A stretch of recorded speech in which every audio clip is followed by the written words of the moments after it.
Concept nursing expert में आप सभी का दिल खोल के स्वागत है। नॉर्सेट एग्जाम नजदीक है और आज का सर्वप्रथम एमसीक्यू देखिएगा कि the client is undergo kidney transplantation. अरे कहने का मतलब है कि एक मरीज को जीवित डोनर से क्या करवाना है, किडनी ट्रांसप्लांटेशन करवाना है। ठीक है, तो which of the following pre operative assessment is important. अरे कहने का मतलब है कि सर्जरी से पहले किस चीज का असेसमेंट करना सबसे ज्यादा जरूरी है। एक मरीज को जीवित डोनर से किडनी ट्रांसप्लांटेशन करवाना है। किडनी ट्रांसप्लांटेशन अभी तक नहीं करवाया है, अब करवाएंगे, है ना। तो करवाने से पहले किस चीज का असेसमेंट करना सबसे ज्यादा जरूरी होता है, ये आपसे प्रश्न पूछ रहा है। तो देखिए, क्या ऑप्शन नंबर ए है कि क्या यूरिन आउटपुट चेक करना सबसे ज्यादा जरूरी होगा। अरे सर्जरी करने से पहले, ट्रांसप्लांटेशन करने से पहले यूरिन आउटपुट चेक करना जरूरी होगा, यह महत्वपूर्ण है। यूरिन आउटपुट चेक करना महत्वपूर्ण है, लेकिन किडनी ट्रांसप्लांटेशन के बाद अभी इसका कोई लेना देना नहीं है। ठीक है, ऑप्शन नंबर बी देखिए कि sign of graft rejection check करना जरूरी है कि रिजेक्शन होगा कि नहीं होगा। ये कैसे पता लगाएंगे, अभी ट्रांसप्लांटेशन किया ही नहीं है। तो ग्राफ्ट रिजेक्शन हमेशा ट्रांसप्लांटेशन के बाद होता है, तो ग्राफ्ट रिजेक्शन का पता हमें ट्रांसप्लांटेशन के बाद चलेगा। ठीक है, तो ये वाले भाई साहब भी गलत हो गए। ठीक है, और ऑप्शन नंबर सी देखिए कि ऑप्शन नंबर सी देखिए कि sign and symptoms of infection. हम इन्फेक्शन का पता लगाएंगे, हम sign and symptoms of infection यानी कि इन्फेक्शन के लक्षण को पता लगाएंगे। क्या इन्फेक्शन की निगरानी करना जरूरी होता है सर्जरी से पहले, किडनी ट्रांसप्लांटेशन करने से पहले, क्या ये जरूरी होता है। तो मैं आपको यहाँ पर आपकी जानकारी के लिए बता दूं कि किडनी ट्रांसप्लांटेशन करवाने से पहले साइन एंड सिम्टम्स का पता लगाना जरूरी नहीं होता है। यह किडनी ट्रांसप्लांटेशन करने के बाद की व्यवस्था होती है। क्यों? क्योंकि मरीज के अंदर इम्यूनो सप्रेसिव थेरेपी चलती है। साइक्लोस्पोरिन नाम की दवा दी जाती है जो कि इम्यून सिस्टम को सप्रेस करके रखती है। उस समय हमें क्या इन्फेक्शन की निगरानी की जरूरत होती है कि मरीज इम्यूनो सप्रेसिव थेरेपी पे चल रहा है ट्रांसप्लांटेशन करने के बाद, तो कहीं इसको इन्फेक्शन तो नहीं हो गया।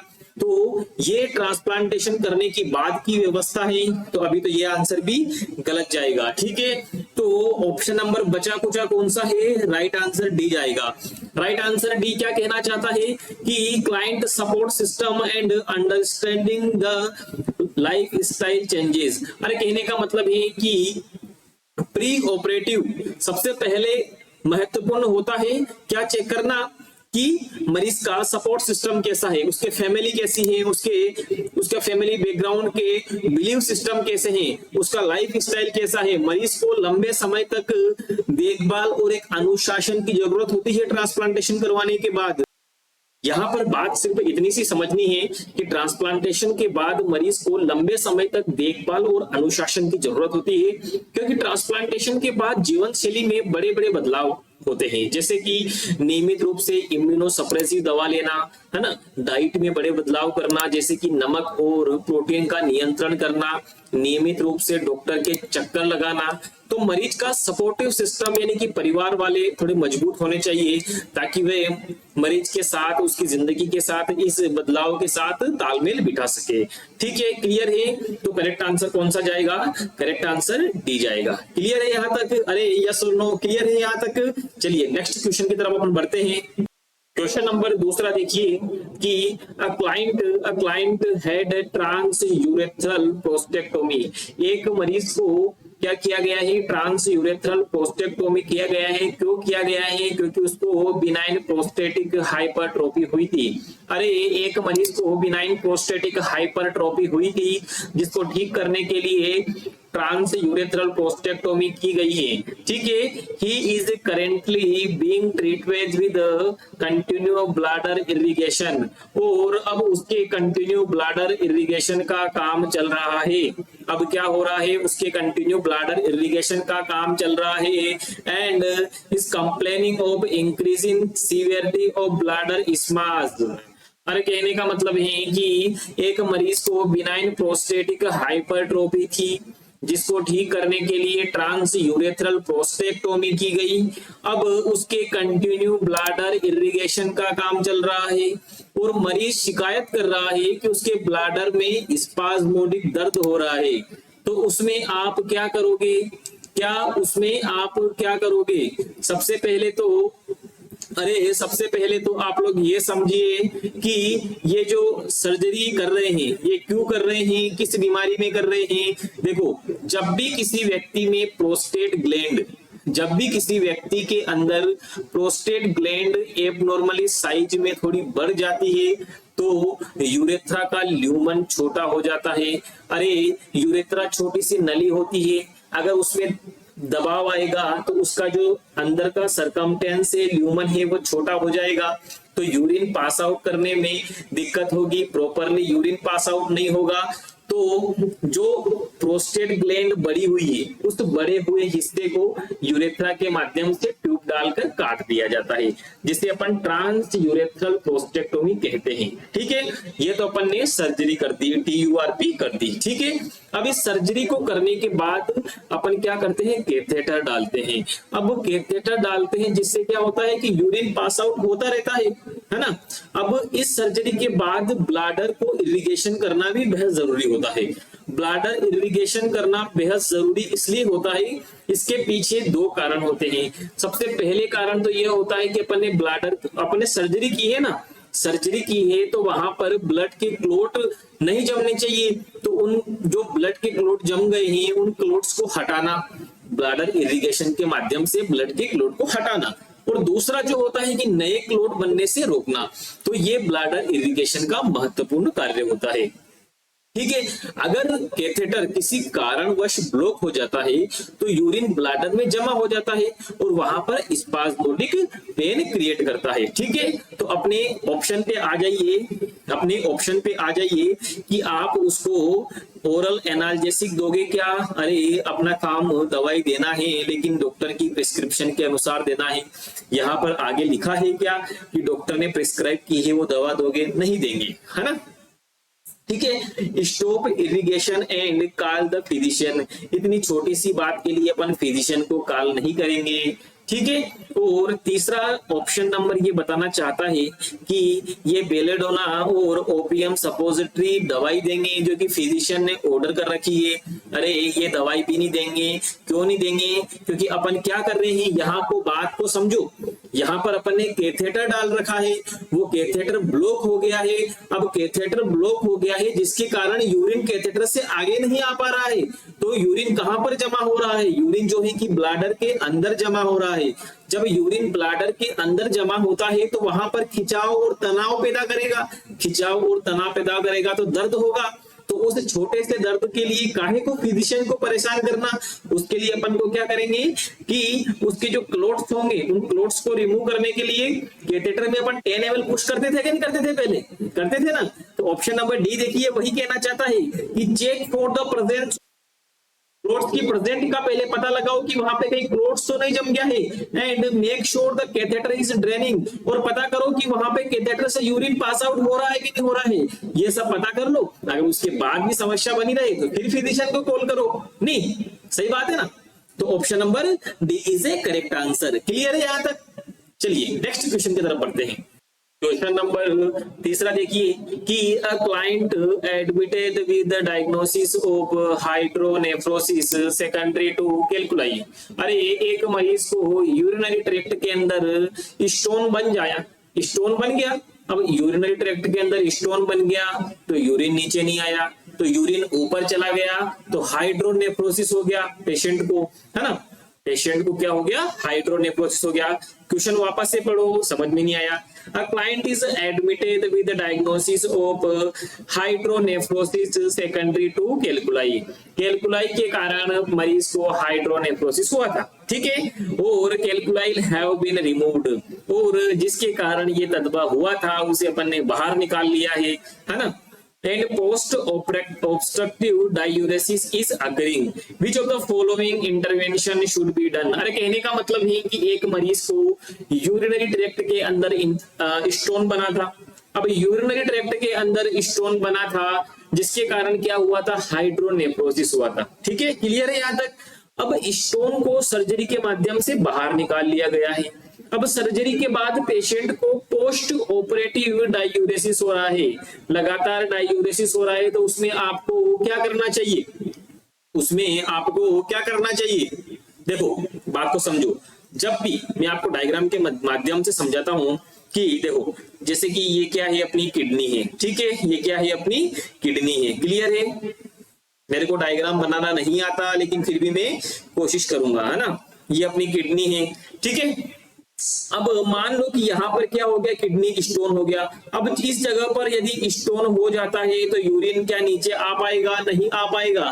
तो यूरिन कहां पर जाएगा मेरे दोस्तों, यूरिन जो है कि ऊपर की तरफ जाएगा, और ऊपर की तरफ जाएगा तो वहां पर क्या होगा, हाइड्रोनेफ्रोसिस क्रिएट करेगा। यूरिन बैक फ्लो होगा तो हाइड्रोनेफ्रोसिस क्रिएट करेगा। अरे कहने का मतलब है कि जब यूरिनरी ट्रैक्ट के अंदर कोई ऑब्स्ट्रक्शन या स्टोन बन जाता है तो यूरिन का वापस किडनी के अंदर बैक फ्लो होता है। यहाँ पर बैक फ्लो होगा, तो बैक फ्लो होने के कारण किडनी फूल जाती है।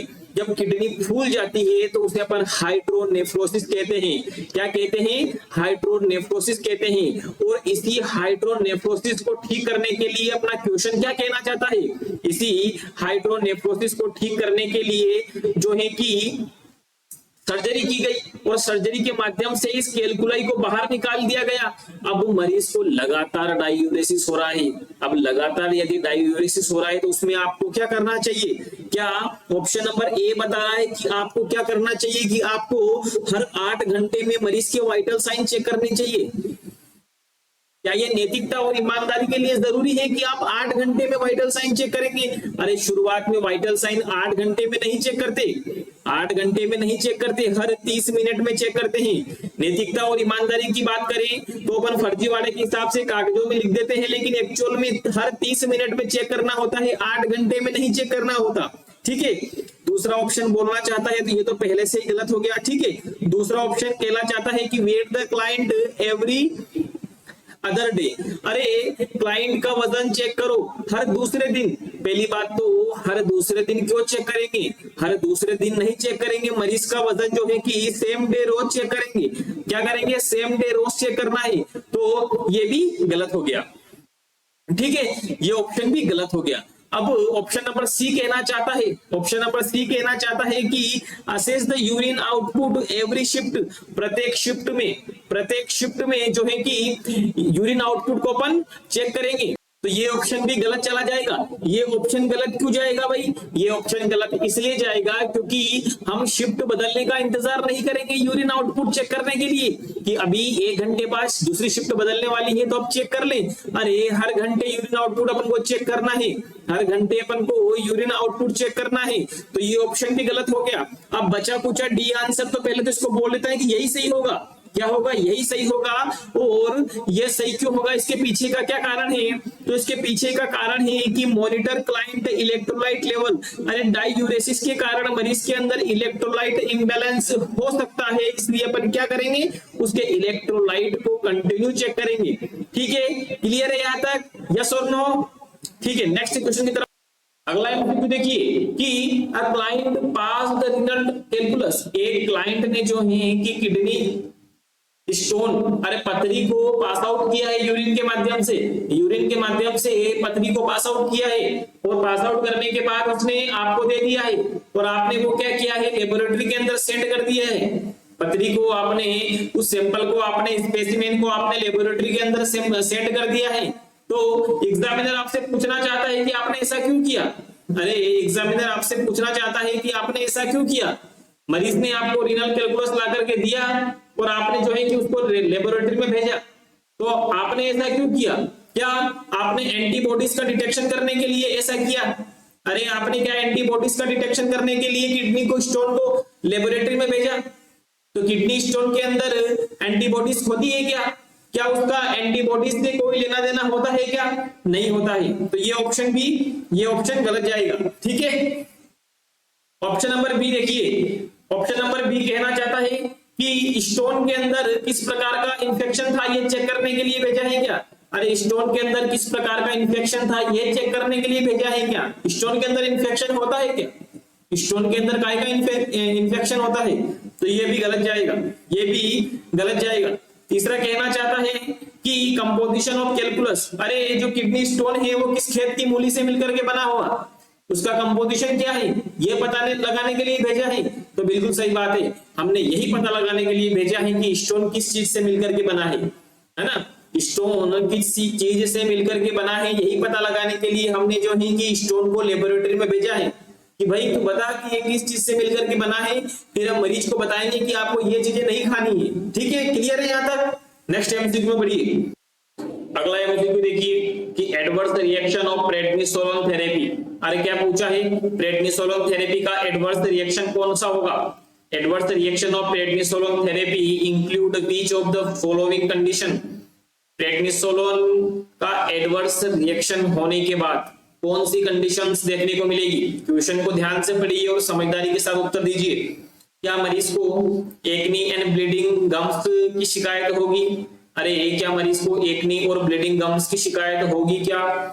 यह मुहासे मुंह पर हो सकते हैं, ठीक है। एक्नी की शिकायत हो सकती है, कोई दिक्कत नहीं। एक्नी की शिकायत अपन मानते हैं कि एक्नी की शिकायत इसके एडवर्स रिएक्शन से हो सकती है, लेकिन जो दूसरी बात जो बताई है साहब की, ये ब्लीडिंग गम्स, ये जो ब्लीडिंग गम्स है ना, यहाँ पर आकर अपन को रुकना होगा, क्योंकि ये ब्लीडिंग गम्स की जो शिकायत है यह या तो ब्लड थिनर की वजह से या विटामिन के की कमी से होती है, तो ये ऑप्शन गलत होगा। ऐसे ही ऑप्शन आपको नोटसेट के अंदर देखने को मिलेंगे, समझ रहे हो बात को? तो ऐसे ही एमसीक्यू को आपको सोल्व करना है कि क्या कहना चाहता है। एडवर्स रिएक्शन अपन ने एकनी देख लिया, अब एकनी देखते ही सबके अंदर आता है कि यही राइट होगा, लेकिन एकनी के आगे भी तो देखो, एकनी के आगे क्या लिखा है? Bleeding gums. और ये किसकी वजह से होता है? या तो मरीज को क्या चल रहा हो, ब्लड थिनर चल रहा हो, और ब्लड थिनर नहीं चल रहा हो तो क्या चल रहा हो? विटामिन के चल रहा हो। अब इस स्थिति में क्या हो सकता है? इस स्थिति में जो है कि ब्लीडिंग गम की शिकायत देखने को मिल सकती है। ठीक है, ऑप्शन नंबर बी देखिए। ऑप्शन नंबर बी देखिए कि क्या मरीज को सोडियम रिटेंशन और कॉन्स्टिपेशन होगा? क्या मरीज को सोडियम रिटेंशन और कॉन्स्टिपेशन होगा? देखो, प्रेडनिसोलोन के कारण सोडियम रिटेंशन हो सकता है, प्रेडनिसोलोन के कारण सोडियम रिटेंशन हो सकता है, बिल्कुल हो सकता है, लेकिन कॉन्स्टिपेशन का इसका कहीं से दूर तक लेना देना नहीं है, तो ये भी क्या जाएगा? गलत जाएगा। ए और बी दोनों गलत हो गए हैं। ठीक है, अब ऑप्शन नंबर सी क्या कहना चाहता है? ऑप्शन नंबर सी क्या कहना चाहता है कि मूड सेविंग। अरे क्या मूड सेविंग होगा? बिल्कुल साहब, प्रेडनिसोलोन की वजह से मूड सेविंग होंगे। तो क्या अपन इसको राइट मान लें क्या? नहीं, अपन इसको राइट नहीं मानेंगे। मूड सेविंग होता है, लेकिन इसके आगे लिखा है इंक्रीज टेम्परेचर, और टेम्परेचर का बढ़ना प्रेडनिसोलोन के साइड इफेक्ट में नहीं आता। यह टेम्परेचर कहीं से कहीं तक नहीं बढ़ाती, इसको बदनाम न किया जाए इस चीज को बोल के ये टेम्परेचर बढ़ाती है, ये मूड सेविंग करती है, ये मानते हैं हम, लेकिन ये टेम्परेचर नहीं बढ़ाती। ठीक है, उसके बाद ऑप्शन नंबर डी देखिए कि वैसे अगर ए बी सी तीनों गलत है, ए गलत है, बी गलत है, सी गलत है, तो सामान्य बात है कि डी ऑप्शन राइट होगा। और इसमें ये क्या कहना चाहता है? इसमें ये कहना चाहता है कि increase blood glucose level and decrease wound healing. अरे कहने का मतलब है कि प्रेडनिसोलोन एक ग्लूकोकोर्टिकोइड मेडिसिन है। ठीक है, प्रेडनिसोलोन क्या है? एक ग्लूकोकोर्टिकोइड मेडिसिन होती है। यह इम्यूनोसप्रेसिव और स्वेलिंग को कम करती है। ठीक है, इसे किडनी ट्रांसप्लांटेशन के मरीज में भी देते हैं ताकि रिजेक्शन ना हो, है ना। तो ये क्या काम करेगी? ये एक तो ग्लूकोज का लेवल बढ़ा देगी। ठीक है, अब ग्लूकोज का लेवल बढ़ेगा, और क्या काम करेगी? वुंड हीलिंग को भी कम कर देगी। वेरी इंपॉर्टेंट, इसके साइड इफेक्ट में मैंने जब यूरिनरी सिस्टम पढ़ाया है, बहुत डिटेल में पढ़ाया है, प्ले स्टोर के अंदर जाके देखिएगा, मैंने ये बात यहाँ पर क्लियरली मेंशन की है। वहां पर उसके क्यों होता है इसकी पैथोफिजियोलॉजी भी आपको बताई है। ठीक है, तो पहले जाकर के वो वीडियो देखिएगा आप लोग। क्लियर है यहाँ तक? चलिए, आज की कथा यहीं पे समाप्त करते हैं, कल इसी टाइम पे इसी समय मिलेंगे। ठीक है, थैंक यू।